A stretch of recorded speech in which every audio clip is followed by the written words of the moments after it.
కేంద్రానికి సత్తా ఉండి ఉంటే దేశ ముఖ చిత్రం మారిపోయేది. పీఓకే కేసును వెనక్కి తీసుకుంటే అవకాశం వదులుకున్నారు ప్రధాని మోడీ.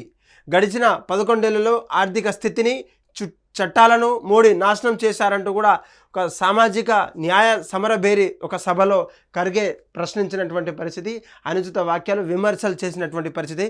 రాజ్యాంగం నుంచి సెక్యులర్ సోషలిస్ట్ పదాలు తొలగించి భాజపా ఆర్ఎస్ఎస్కు సవాల్. కార్యకర్తల వల్లే తెలంగాణ రాష్ట్రంలో కాంగ్రెస్ ప్రభుత్వం ఏర్పాటైందని కూడా హర్షం వ్యక్తం చేస్తున్నటువంటి పరిస్థితి. అయితే నిన్న తెలంగాణ రాష్ట్రంలో ఎల్బీ స్టేడియంలో జరిగినటువంటి ఏఐసిసి అధ్యక్షుడు ఖర్గే గారు అయితే మన రాష్ట్రానికైతే వచ్చారు. దానికి తెలంగాణను ఉద్దేశించి, తెలంగాణ రాష్ట్ర కార్యకర్తలను ఉద్దేశించి కూడా తను ప్రముఖంగా ప్రసంగం అయితే చేశారు. ముఖ్యంగా చూడొచ్చు, కేంద్ర ప్రభుత్వానికి సత్తా ఉండి ఉంటే, అంటే కేంద్ర రాష్ట్రానికి ఏదన్నా మన రాష్ట్రం పట్ల కావచ్చు, అక్కడ ఉన్నటువంటి ప్రాంతం పట్ల ఏమైనా సత్తా ఉండి ఉంటే ఈ దేశ ముఖ చిత్రం మారిపోయేదంటూ కూడా అధ్యక్షుడు మల్లికార్జున ఖర్గే అయితే విమర్శలు వ్యక్తం చేస్తున్నారు. పహల్గామ్ ఘటన అనంతరం పాకిస్తాన్పై చర్యలను మధ్యలోనే వదిలేయడంతో ఈ యొక్క తెలంగాణ రాష్ట్రం కాదు, అనేక రాష్ట్రాల మీద ప్రేమ తగ్గిపోతుందని చెప్పేసి కూడా తను విమర్శించారు.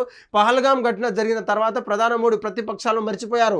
ప్రతిపక్షాలంటే ప్రధాని మోడీకి భయం అంటూ మాతో మాట్లాడడానికి కూడా ముఖం చాటేసినటువంటి ప్రధాని మోడీ ఎవరైనా ప్రధానమంత్రి ఎవరైనా ఉన్నారంటే అది ప్రధాన మంత్రి అని చెప్పాలి. దానికి పేరుగా మోడీ అని చెప్పేసి విమర్శలు అయితే చేశారు.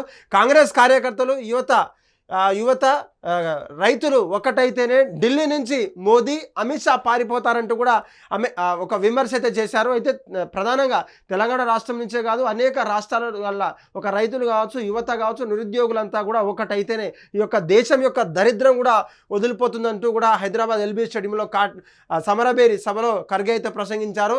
దేశంలో మోడీ మన్ కీ బాత్ అంటుంటే కాంగ్రెస్ పార్టీ ప్రజలకు దిల్ కీ బాత్ చెబుతోంది అని అంటూ కూడా ఒక కీలకమైన వాక్యం అయితే ప్రశ్నించారు. గత 11 ఏళ్లలో దేశ ఆర్థిక వ్యవస్థను, చట్టాలను నాశనం చేసినటువంటి ఘనత కేవలం మోడీ గారిది అంటూ కూడా అందరికీ గుర్తు చేశారు. అయితే దీంట్లో ముఖ్యంగా రాష్ట్రంలో ఉన్నటువంటి అంత పరిసర ప్రాంతాలను సందర్శించినటువంటి రాహుల్ గాంధీని ప్రధాన ప్రతిపక్ష నాయకుడుగా ఉన్నప్పటికీ ఆయనను వచ్చే ఎన్నికల్లో భారీ మెజారిటీతో గెలిపించుకొని మోడీ స్థానంలో తనను నించో విధంగా కూడా మేమంతా కార్యకర్తలంతా కూడా కృషి చేయాలంటూ కూడా తను పిలుపునిచ్చారు. అయితే అదే సభలో సీఎం రేవంత్ రెడ్డి ఎలా విధంగా మాట్లాడారో మనం ఒకసారి చూద్దాం. 100 సీట్లకు 1 తగ్గదు, సెంచరీ పక్కా అంటూ కూడా ఒక నినాదం అయితే ఎత్తుకున్నారు. మళ్ళీ వచ్చేది మన కాంగ్రెస్ ప్రభుత్వం అంటూ కూడా ధీమా వ్యక్తం చేసినటువంటి పరిస్థితి. అయితే రానున్న స్థానికలు అంటే దాదాపు ఇప్పుడు ఎమ్మెల్యేలు కావచ్చు, ఎంపీలు కావచ్చు, ఎమ్మెల్సీలు కావచ్చు, మేమంతా కూడా అయిపోయినాం. కాకపోతే వచ్చే ఎన్నికలు కేవలం మా యొక్క అభిమానులు, మా యొక్క కార్యకర్తలు, మా యొక్క గుండె తట్టినటువంటి గొప్ప కార్యకర్తలు అంటూ కూడా వాళ్ళను హితోబోధం చేసినటువంటి పరిస్థితి. ఆ హితోబోధంలో దాదాపు సోషల్ మీడియాలో మీరంతా సిద్ధం కండి, మేమంతా మీకు రెడీగా ఉన్నాం, మిమ్మల్ని గెలిపించుకునే అవసరం మాకెంతో ఉందంటూ, మా బాధ్యత మా భుజాలపైన వేసుకుందామంటూ కూడా ఒక సామాజిక న్యాయ సమర బేర్లో అయితే తను అయితే కార్యకర్తలు ఉద్దేశించి కావచ్చు, అటు గ్రామ పంచాయతీలను కావచ్చు, ఎంపీటీసీలను కావచ్చు, జెడ్పీటీసీలను కావచ్చు, జిల్లా చైర్పర్సన్ నుంచి మేయర్ దాకా కూడా వాళ్ళని ఉద్దేశించి ప్రసంగించినటువంటి పరిస్థితి. అయితే దాదాపు తెలంగాణ రాష్ట్రంలో ఇప్పటికే మాకు కొంత వరకు అంటే ఎమ్మెల్యే సీట్ ఇచ్చినప్పటికీ నెక్స్ట్ టర్మ్లో మాత్రం 100 సీట్లకు ఎమ్మెల్యేలు, 15కు పైగా ఎంపీ సీట్లతో మేము ఢిల్లీకి వెళ్తాం, ఢిల్లీని శాసించే క్రమంలో తెలంగాణ రాష్ట్రంలో కాంగ్రెస్ ప్రభుత్వం పూనుకుంటుందంటూ కూడా ఆ యొక్క సభలో వ్యక్తం చేసినటువంటి పరిస్థితి. అయితే దాదాపు ఈ యొక్క ఇన్ఫర్మేషన్ మీద దాదాపు ఏం ఉద్దేశించారంటూ కూడా అనేక రాష్ట్రాలలో ఉన్నటువంటి కాంగ్రెస్ పార్టీని కూడా మనకు బద్నాం చేసేటువంటి ఉన్నాయంటూ కూడా ఇటు బీజేపీ కావచ్చు, బీఆర్ఎస్ కావచ్చు, వాటి మీద ప్రెస్ మీట్లతోటి ఒక న్యూస్ అయితే ఆర్టికల్ అయితే చేశారు. చూడొచ్చు ఏం ఉద్దేశించారంటూ కూడా బీజేపీ ఎంపీ సంజయ్ అయితే మాట్లాడడం అయితే జరిగింది. చూడొచ్చు ఏం ఉద్ధరించారంటూ కూడా సభ పెట్టారు.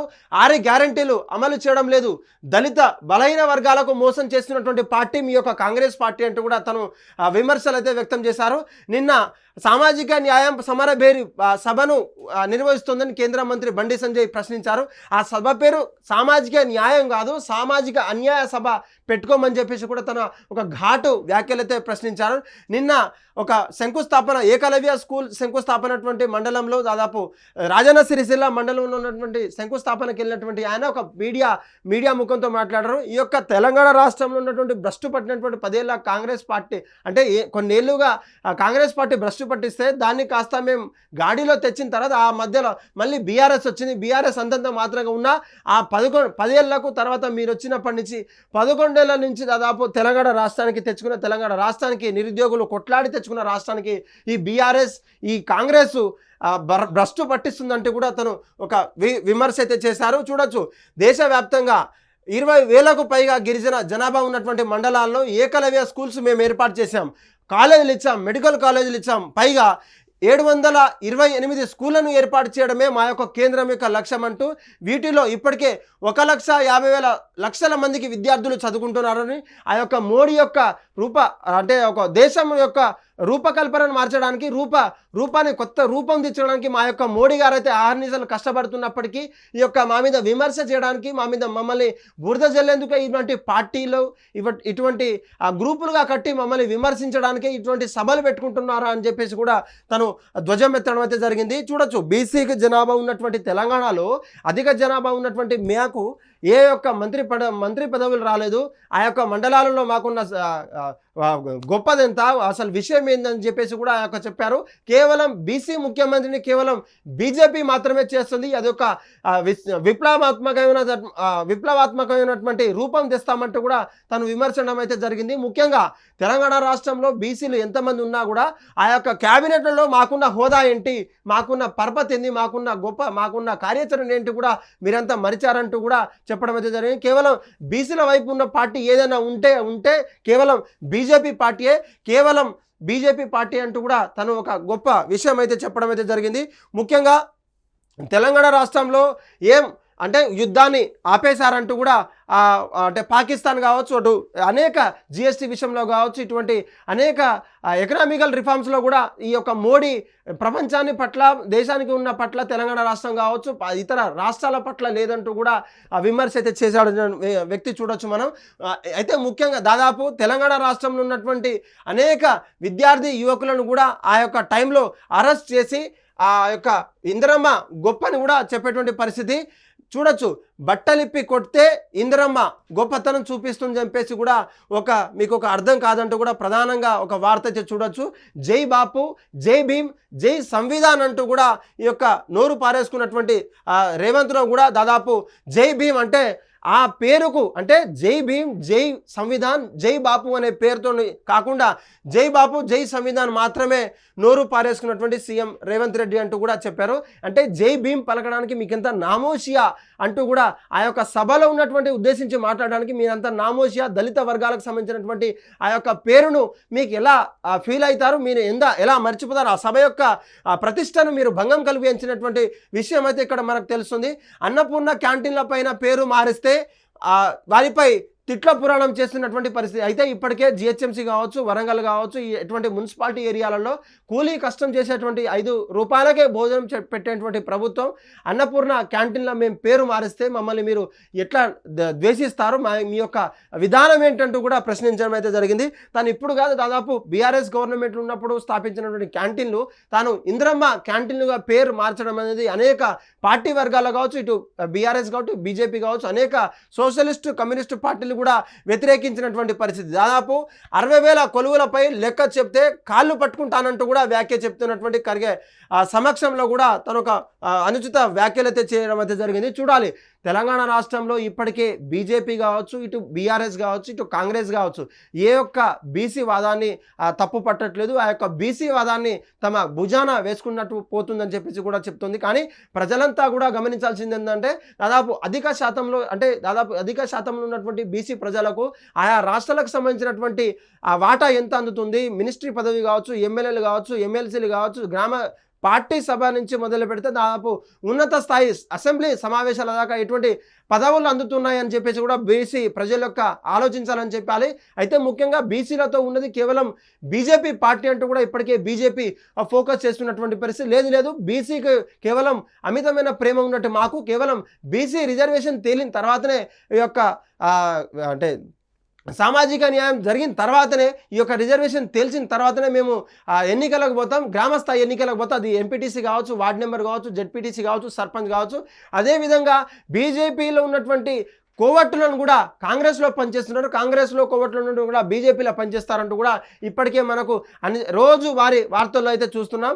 ఏ పార్టీలో పనిచేసినప్పటికీ బీజేపీ యొక్క స్టాండ్ని ఎవరైతే స్ట్రాంగ్గా నిలుస్తారో తెలంగాణ రాష్ట్రంలో వారికి చిత్తశుద్ధి ఉందంటూ కూడా చెప్పడం అయితే జరుగుతుంది. అయితే ఈ పార్టీకి సంబంధించినటువంటి ఈ సభకు సంబంధించినటువంటి కాంగ్రెస్ పార్టీ ప్రజలకు కూడా ఈ యొక్క నాయకులకు కూడా విమర్శే విధంగా కొన్ని ఫ్లెక్సీలు అయితే నిన్న వైరల్ అవ్వడం అయితే జరిగింది. ఆ వైరల్కు సంబంధించినటువంటి అనేక కథనాలు వచ్చినప్పటికీ ఆ యొక్క కథనాలకు అంటే తెలుగులో అంటే తెలుగు అర్థం కానిటువంటి ఖర్గే గారికి తెలుగులో పెద్ద పెద్ద బోర్డింగ్స్ కావచ్చు, పెద్ద పెద్ద ఫ్లెక్సీలు కావచ్చు పెట్టడం దేనికి? జై బాపు ఎందుకు అనాలి? మా యొక్క ఎస్టీ ఎస్సీలను ఉసురు పోసుకున్నారు మీరంతా, బాపు అనడానికి అహింస అనడానికి మీకు ఎందుకు ఆ రైట్స్ ఏమున్నాయంటూ కూడా ప్రశ్నించారు. జై సంవిధాన్, ఆ యొక్క హైడ్రా పేరుతో మా యొక్క ఇల్లులు కూల్చారు, మా యొక్క కష్టార్జితాన్ని మీరంతా కొల్లగొట్టుకున్నారంటూ కూడా ఈ యొక్క హైకోర్టు స్టే ఇచ్చినప్పటికీ మీరు ఆ సంవిధానం ఆ యొక్క లెక్కలను మీరు బేఖాతరు చేసినప్పుడు ఆ యొక్క సంవిధానం గురించి మీరు మాట్లాడడానికి ఎటువంటి అర్హత లేదని చెప్పేసి కూడా ఆ యొక్క బోర్డింగ్స్లలో మనకు ప్రత్యేకంగా కనిపించినప్పుడు పరిస్థితి. అయితే జై బాపు అంటే అహింస పూనుకున్నటువంటి లా అండ్ ఆర్డర్ దెబ్బతిన్నటువంటి తెలంగాణలో ఈ యొక్క మాట మాట్లాడడానికి మీకు అర్హత లేదు. జై భీమ్ ఎస్టీ ఎస్సీ మీద గిరిజనుల మీద భూమి మీద కాకపోతే 4th సిటీ మీద బనకచర్ల మీద ఇటువంటి అనేక కేసులను మహబూబ్ నగర్లో ఉన్నటువంటి గిరిజన ప్రాంతాల మీద మీకున్న అక్కడ ఉన్నటువంటి లంబాడీలు కావచ్చు, ఎస్టీలు కావచ్చు, ఎస్సీలు కావచ్చు కేసు పెట్టినప్పుడు ఆ యొక్క ఎస్టీ ఎస్సీ మీద ప్రేమ ఎటుపోయిందంటూ కూడా ఆ యొక్క ఫ్లెక్సీలు అయితే కనబడుతున్నాయి.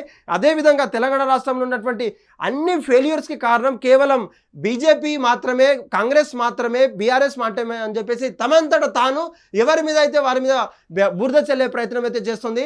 దాదాపు లంకె బిందెలు అనుకున్నటువంటి కాంగ్రెస్ ప్రభుత్వం తెలంగాణలో ఏదన్నా అప్పు పుడతలేదు, అప్పు అసలు ఇవ్వట్లేదు, ఒక దొంగను చూసినట్టు పరిస్థితి. కేవలం ఒక సంవత్సరంలో తెట్ట తేలిపోయిందా లేకపోతే ఇంకేమైనా కారణాలు ఉన్నాయంటూ కూడా ఖర్గే గారికి తెలియాల్సిన విషయం ఉంది. తెలంగాణ రాష్ట్రంలో ఉన్నటువంటి ప్రజలంతా కూడా అప్రమత్తమయ్యే సమయం ఇదంటూ కూడా ఆ యొక్క ఖర్గే గారు అయితే చెప్పారు. అయితే తెలంగాణ రాష్ట్రంలో బీజేపీకి ఎంత స్థానం ఇచ్చినప్పటికీ, దాదాపు ఎంపీలు ఇచ్చినప్పటికీ, ఎమ్మెల్యేలు ఇచ్చినప్పటికీ ఆ తెలంగాణ రాష్ట్రానికి ఏ ఒక్క డెవలప్మెంట్ పనులు కావచ్చు, ఆర్ఆర్ కావచ్చు, ఓఆర్ఆర్ సంబంధించినటువంటి రీజనల్ రింగ్ రోడ్ సంబంధించినటువంటి పేపర్లు కావచ్చు, ఇటువంటి మెట్రోకి సంబంధించినటువంటి కారిడార్ కావచ్చు, 4th సిటీ కావచ్చు, ఫార్మాసిటీ కావచ్చు, ఇటువంటి కారిడార్లకు ఒక్క నయా పైసా ఇవ్వాలన్నట్టు కేవలం గాడిద గుడ్డు ఇచ్చిందంటూ కూడా కాంగ్రెస్ ప్రభుత్వ నాయకులు చేస్తున్నప్పటికీ ఆ యొక్క విమర్శలు ఎటువంటి తేటతల్లం చేసే విధంగా మాత్రమే బీజేపీ నాయకులు వాళ్ళ మీద విమర్శ చేస్తుండడం అయితే జరుగుతుంది. మొన్న తెలంగాణ రాష్ట్రంలో బీజేపీ రాష్ట్రం నుంచి రావాల్సిన అంటే బీజేపీ కేంద్ర ప్రభుత్వం నుంచి రావాల్సినటువంటి యూరియా డిఏపీలకు సంబంధించిన ఎరువుల మీద కూడా పెద్ద రాజకీయం నడుస్తుందని చెప్పాలి. తెలంగాణ రాష్ట్రంలో యూరియాకు కొరత ఉందంటూ కూడా ఆయా పేపర్లు ప్రచురించినప్పటికీ తెలంగాణ రాష్ట్రంలో ఉన్నటువంటి అటు బీజేపీ ఎంపీలు కావచ్చు, ఇటు కాంగ్రెస్ ఎంపీలు కావచ్చు కేంద్ర వర్గాన్ని ప్రశ్నించని పరిస్థితి అయితే మనకుంది. ఇటు తెలంగాణ రాష్ట్రంలో ఉన్నటువంటి రైతులు మోసపోతున్నారు, నిరుద్యోగులు మోసపోతున్నారు, విద్యార్థులు రీఎంబర్స్మెంట్ లేక విద్యార్థులు మోసపోతున్నారు అంటా కూడా ఈ యొక్క టీఏడిఎల్ లేకున్నటువంటి అంటే సరిగా జీతాల్లో ఉన్నటువంటి తమ డబ్బు మాకు ఇవ్వంటూ ఉంటూ కూడా పెన్షన్ ఇవ్వాలనే పరిస్థితి కూడా రిటైర్డ్ ఉద్యోగులు బాధించినప్పటికీ ఈ యొక్క సభ ఎందుకు పెట్టాలనిపించిందంటూ కూడా ఆత్మవిమర్శన చేసుకోమంటూ కూడా ఇటు కాంగ్రెస్ నాయకులు అయితే ధీటైన సమాధానం చెప్తుంది. ఇటు బీజేపీ బీఆర్ఎస్ నాయకులు చూడాలి తెలంగాణ రాష్ట్రంలో ఏది ఏమైనప్పటికీ రానున్న ఎన్నికలలో ఇటు బీఆర్ఎస్, బీజేపీ, కాంగ్రెస్ ఏకతాటిగా పోటీ చేసే కార్యక్రమం అయితే తీసుకుంది. ముఖ్యంగా జిహెచ్ఎంసీ పరిధిలో ఉన్నటువంటి జీడబ్ల్యూ మున్సిపాలిటీ పరిధిలో ఉన్నటువంటి కార్పొరేటర్లు కావచ్చు, మేయర్లు కావచ్చు, ఆయా రాష్ట్రాలకు సంబంధించినటువంటి ఆయా జిల్లాకు సంబంధించినటువంటి నాయకులంతా కూడా ఏకతాటి అయి మా యొక్క పార్టీ మెంబర్నే మీరు గెలిపించుకోవాలంటూ కూడా ఒక హితువు పలికినటువంటి సీఎం రేవంత్ రెడ్డి ఎంతవరకు ఫలిస్తుందో కూడా ఈ యొక్క సభ ద్వారా మనకు రానున్న రోజుల్లో తేట తెల్లమైపోతుందని ఈ యొక్క ఉద్దేశం అని చెప్పుకోవచ్చు. హిట్ టీవీ యాప్, ఇందులో short news, live news, entertainment shows, movies, digital magazines తో పాటు మీ జిల్లా వార్తలను కూడా ఫ్రీగా చూడొచ్చు. ఇంకెందుకు ఆలస్యం, వెంటనే హిట్ టీవీ యాప్ ని డౌన్లోడ్ చేసుకుని ఫ్రీగా ఎంటర్టైన్మెంట్ పొందండి. Hit TV app. Hit TV app. Please download Hit TV app. Hit TV యాప్ని ఫ్రీగా డౌన్లోడ్ చేసుకొని ఎంజాయ్ చేయండి. మీకు నచ్చిన ఎంటర్టైన్మెంట్ కోసం హిట్ టీవీ యాప్ ని ఫ్రీగా డౌన్లోడ్ చేసుకుని ఎంజాయ్ చేయండి. హిట్ టీవీ యాప్ని డౌన్లోడ్ చేసుకుని ఆస్వాదించండి, ఆశీర్వదించండి. ఇంతమంది సెలబ్రిటీలు హిట్ టీవీ యాప్ ని డౌన్లోడ్ చేసుకోండి అని చెప్తున్నారంటే ఎంత మంచి యాప్ ఆలోచించండి. అమెరికా అమెరికా అమెరికా అమెరికాలో చదవాలనుకునే వాళ్ళకి విశ్వసనీయమైన పేరు మన శౌర్య consultancy. UK Law 1 Year Masters. UK Law 1 Year Masters. 2 years work permit up to 5 years visa. Contact Saurya Consultancy. Contact 89851 89851.